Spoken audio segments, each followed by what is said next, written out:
वंदे मातरम विद्यार्थी मित्रों, आ लेक्चर में આપણે સદિશોના સરવાળા વિશે અભ્યાસ કરીએ। ચાલો, સદિશોનો સરવાળો શું કહે છે?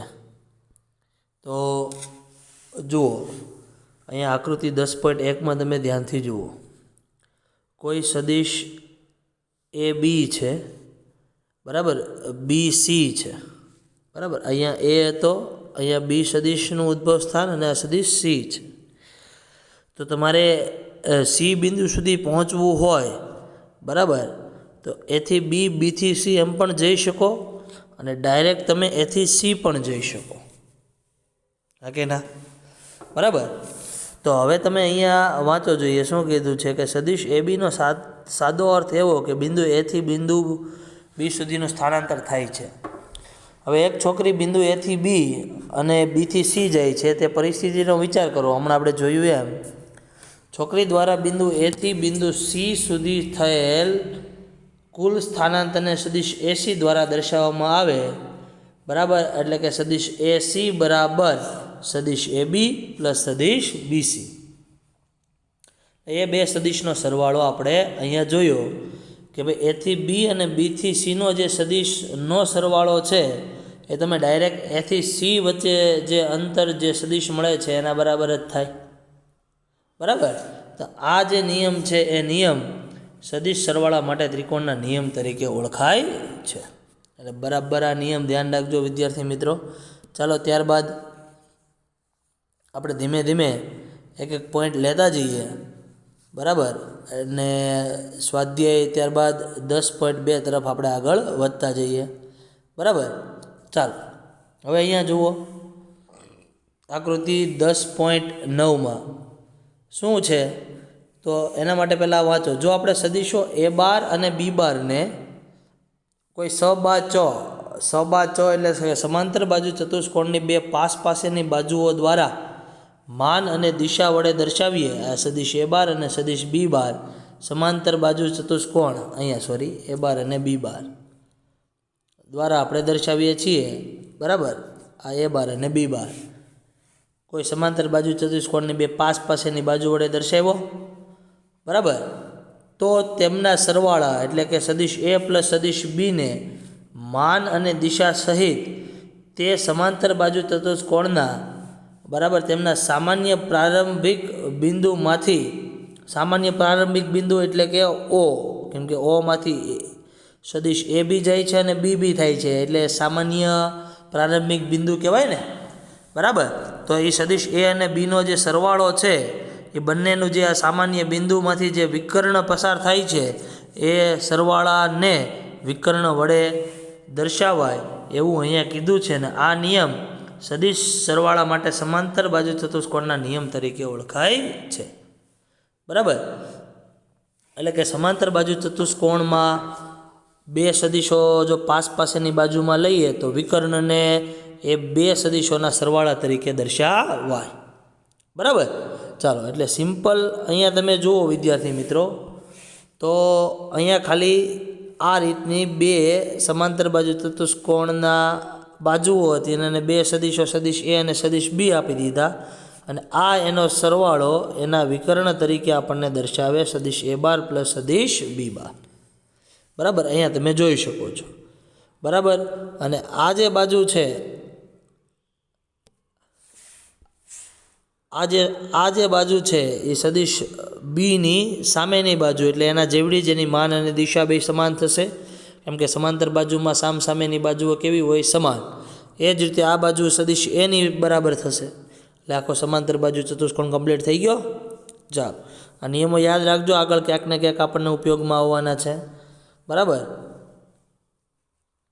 अने अहींया बी तमे जुओ के शुं कीधुं छे नीचे नोंधमां कि भाई आकृति 10.9 परथी त्रिकोणना नियमनो उपयोग करीने आपणे शुं लखी शकीए, बराबर। आपणे हमणां ऊपर त्रिकोणनो नियम जोयो ने, तो अहींया जुओ ओ थी ए के ए थी सी जवानी जरूर नथी, बराबर। ओ थी ए के ओ थी सी जवानी जरूर नथी। अहींया ओ थी सी बराबर ई ओ ए सदिश अने सदिश ए सी एना सरवाळा बराबर ज थाय, બરાબર, અહીંયા નીચે કીધું સદિશ OA પ્લસ સદિશ AC ઇઝ ઇક્વલ ટુ સદિશ OC, અને એ જ રીતે જો આ ત્રિકોણ લઈએ આપણે આ બાજુ, બરાબર, તો સદિશ OA અને સદિશ OB ઇઝ ઇક્વલ ટુ સદિશ OC, બરાબર, બીજો નિયમ. ચાલો ત્યારબાદ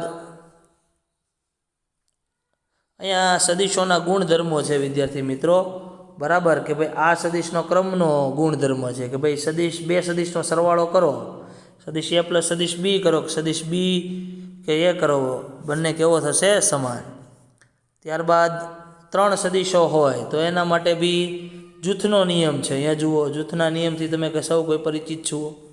ચાલો, તો બહુ ઇઝી છે. અહીંયા શું કીધું છે કે સદિશનો અદિશ સાથે ગુણાકાર. સદિશનો અદિશ સાથે ગુણાકાર એટલે સદિશને યામ હોય, બરાબર, ધારો કે દ્વિપરિમાણીય સદિશને યામ છે કે 2 અને 3, બરાબર, તો એનો અદિશ હારે ગુણાકાર એટલે કે ધારો કે આગળ હું 5 વડે ગુણી દઉં તો આ 5 અચળ સંખ્યા એટલે એ અદિશ થયું. તો આ જે સદિશ હતો એનો અદિશ વડે આપણે શું કર્યો? ગુણાકાર. બરાબર, સમજ પડી તમને?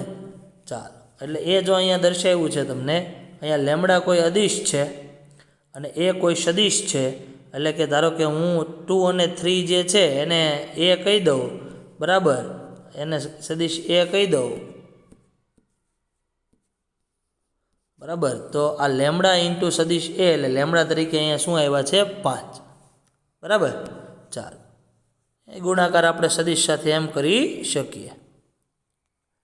ચાલો, હવે ઇમ્પોર્ટન્ટ પોઈન્ટ વિદ્યાર્થી મિત્રો ખાસ અહીંયા જોવાનો છે. બરાબર, આ જે છે કે હમણાં આપણે જોયું એમ કે lambda A bar A A બારની દિશામાં એકમ સદિશ છે. બરાબર, ધારો કે કોઈ સદિશ A છે, હમણાં આપણે જોયું એમ કે ભાઈ 2 અને 3 છે. બરાબર, સમજ પડી? હવે આવો કોઈ સદિશ બીજો હોઈ શકે કે ધારો કે આમ હોય કે ભાઈ 4 અને 6, તો આમાંથી 2 કોમન કાઢી લ્યો તમે, તો આ 2 અને 3 એવું થાય. તો આમ જોવા જાવ તો આ 2 અચળ નીકળી ગયા અને આ સદિશ A જેવો સદિશ થયો કે નહીં? બરાબર, તો સદિશ A is equal to lambda સદિશ A એવું થયું, હા કે ના?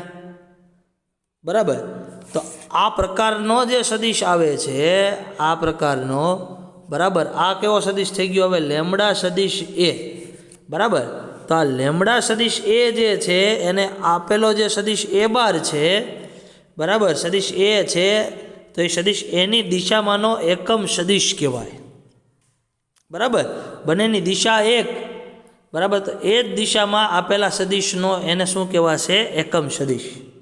બરાબર, આવા ઘણા મળે, જેમ 4, 6 લખો વિદ્યાર્થી મિત્રો, બરાબર, એ રીતે તમે 6 અને 9 એમ બી લખી શકો. આમાં 3 કોમન કાઢો એટલે એ 3 ઇન્ટુ સદિશ એ એવું થયું. તો એ 3 ઇન્ટુ સદિશ એને આપેલા સદિશ A બારનો શું કહેવાય? એકમ સદિશ. બરાબર, એટલે સિમ્પલ વિદ્યાર્થી મિત્રો અહીંયા કે નોંધ કરી લેજો સૂત્ર તરીકે કે ભાઈ A બાર સદિશ એની દિશાનો એકમ સદિશ મારે દર્શાવવો હોય તો પહેલાં તો આનો સંકેત છે A કેરેટ. બરાબર, સદિશ એની દિશામાંનો એકમ સદિશ એનો સંકેત A કેરેટ, બીની દિશામાંનો એકમ સદિશ B કેરેટ. બરાબર, તો એ કયો હોઈ શકે? તો એ સદિશ A ના છેદમાં મોડ સદિશ A.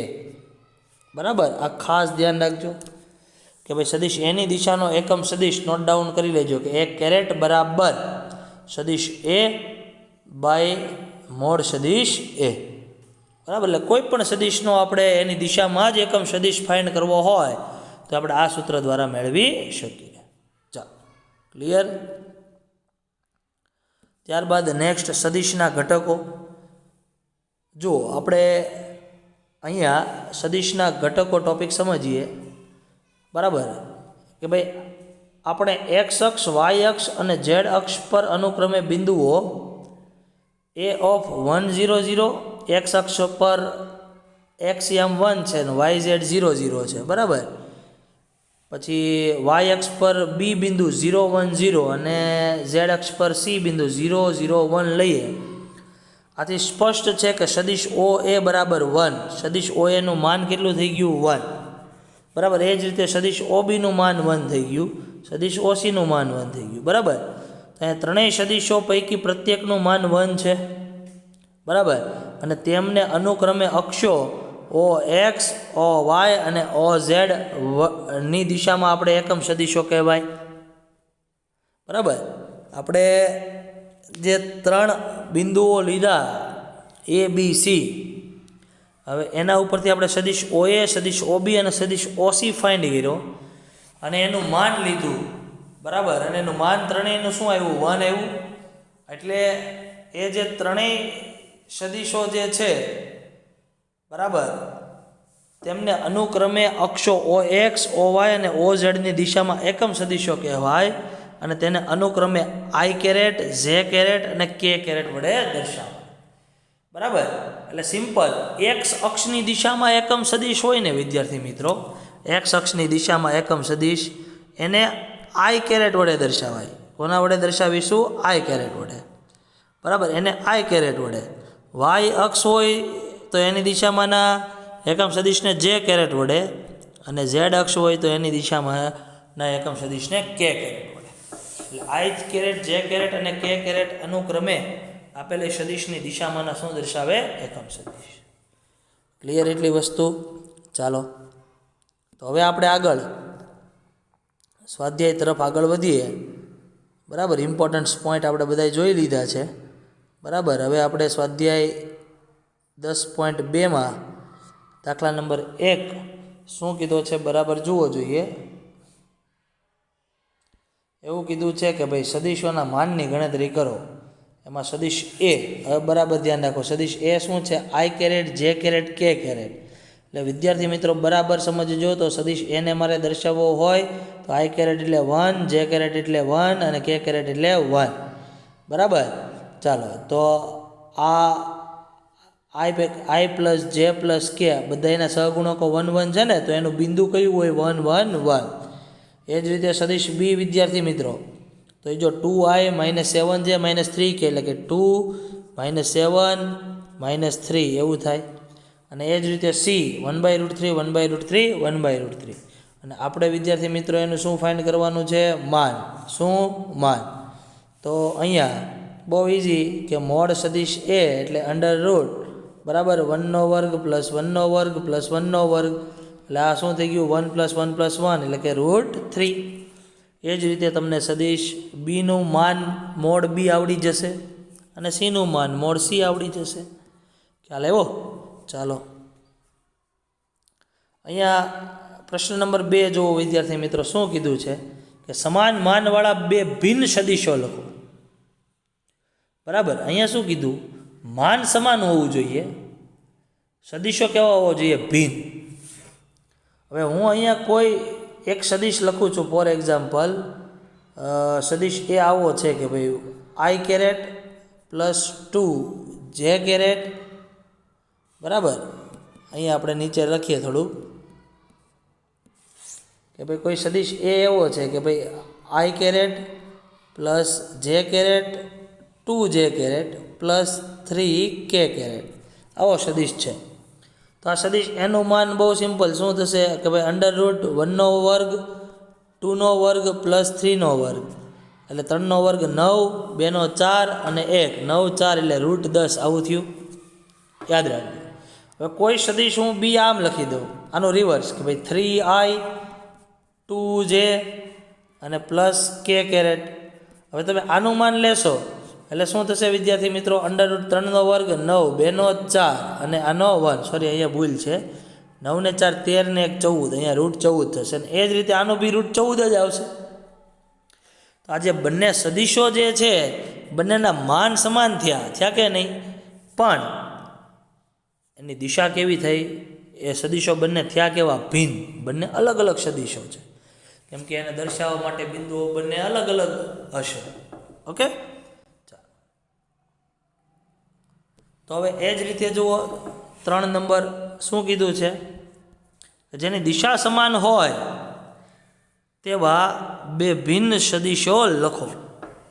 હવે જો અહીંયા દિશા સમાન હોવી જોઈએ અને બે ભિન્ન સદીશો આપણે લખવાના છે, બરાબર. તો બહુ સિમ્પલ, આપણે હમણાં વાત કરી હતી ને, સદીશ એ 2 અને 3 છે, એટલે કે આને મારે દ્વિપરિમાણીય આવડવા છે, બરાબર. એટલે કે 2i + 3j છે, બરાબર. અને કોઈ બીજો સદીશ બી લઈ લો, એને હું લખી દઉં 2 દૂ 4 ને 3 દૂ 6, 2 વડે ગુણી દીધો, એટલે કે 2 કોમન કાઢી લઉં, એટલે કે આ એકચ્યુઅલી થયો 2 અને 3, બરાબર. તો આની દિશા સમાન હશે વિદ્યાર્થી મિત્રો, બરાબર, પણ આ બે થયા કેવા અલગ અલગ, બે ભિન્ન સદીશો છે, એની દિશા તો કેવી હશે? એક જ, બરાબર. આ ખાલી 2 નો ગુણક છે. હવે એ જ રીતે હજી દિશા સમાન હોય, ત્રીજો કીધો હોય તો આને 3 વડે ગુણી ગયો, બરાબર. હમણાં આપણે જોયું હતું એ જ રીતે 3 દૂ 6 ને 3 તેરી 9, આમાંથી 3 કોમન કાઢો એટલે રહી 2 અને 3, બરાબર. તો આ ત્રણેય સદીશો એ બી સીની દિશા સમાન કહેવાશે, પણ છે કેવા? ત્રણેય અલગ. સમજ પડી? ચાલો, તો હવે બાકીના જે એક્ઝામ્પલ છે વિદ્યાર્થી મિત્રો એ નેક્સ્ટ લેક્ચરમાં જોશું, બરાબર. ત્યાં સુધી વંદે માતરમ.